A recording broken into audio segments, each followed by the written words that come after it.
was not inspired to share this story. I felt obligated to. But it almost passed me by if I hadn't cared enough to listen wholeheartedly. Just because you have a house doesn't make it a home. The many faces of poverty are often rendered invisible. The impact of Indigenous land dispossession is a very fresh wound.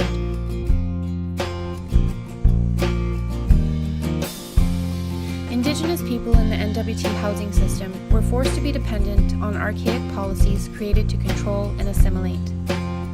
Compared to southern Canada, northern Indigenous people are very new to this government control.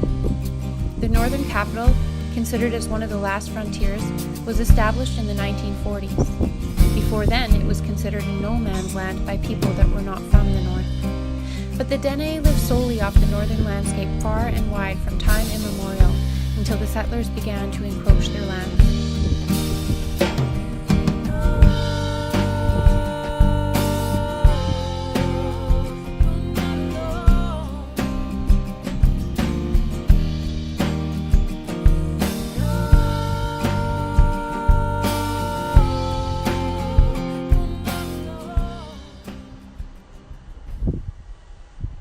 Meet Eileen Betsina, a young Dene elder from Dilo, a small First Nation community on the fringes of Yellowknife.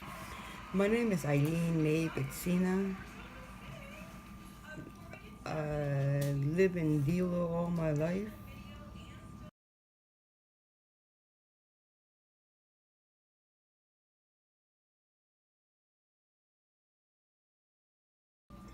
Edward and I were 1989. Edward was big game hunting, and I was there with him, and then we're there maybe 42 days, or maybe longer than that. We're out there. We're out at Little Martin Lake.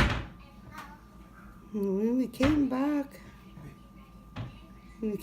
from the Little Martin Lake, and we had no house to live in. Those guys tore our house down.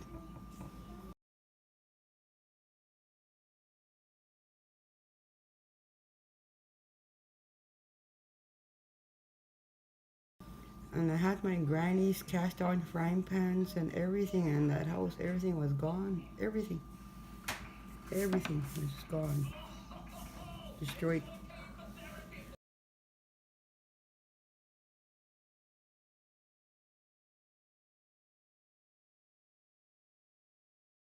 So we lived in a tent about 4 or 5 months. Yeah, about 4 or 5 months. With no house and a baby, the Betsinas moved in with their extended family. The government eventually gave them a place to live, but it was not what they wanted in a home. They had to suddenly try to fit into settler society.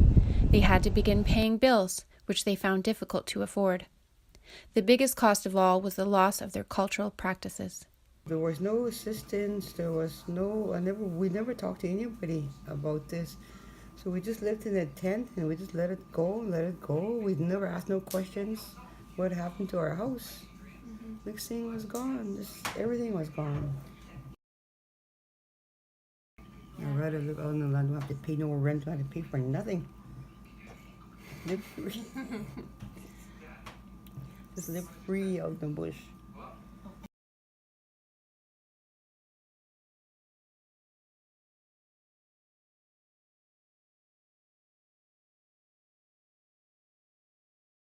I'd rather live out in the bush than live in town here and pay rent and pay for bills. I don't know why we have to pay for everything. It's not right for any nation people or anybody, even Inuit. It's not right for no one to live like this.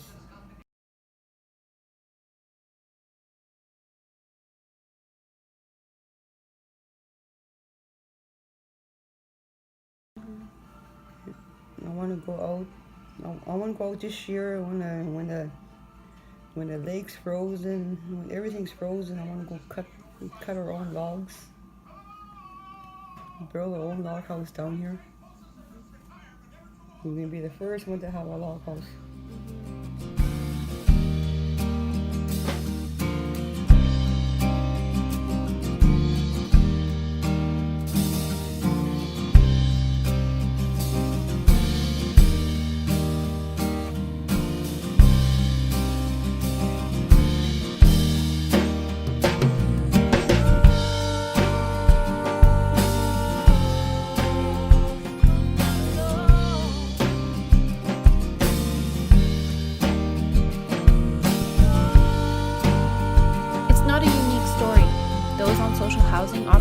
into arrears that run thousands of dollars. Wages are garnished, while many public housing units are barely still standing. Units that have been paid off are still collecting rent even though the tenants are on their own land. And those that do not report their income regularly are charged with inflation. It is difficult to escape this vicious cycle of impoverishment once one is in it. It is almost impossible for tenants to save up and get ahead to eventually break free of the housing system. Many people in public housing are afraid to speak out about the injustices they face. Eileen was brave enough to give this interview, but this still doesn't mean that she has autonomy.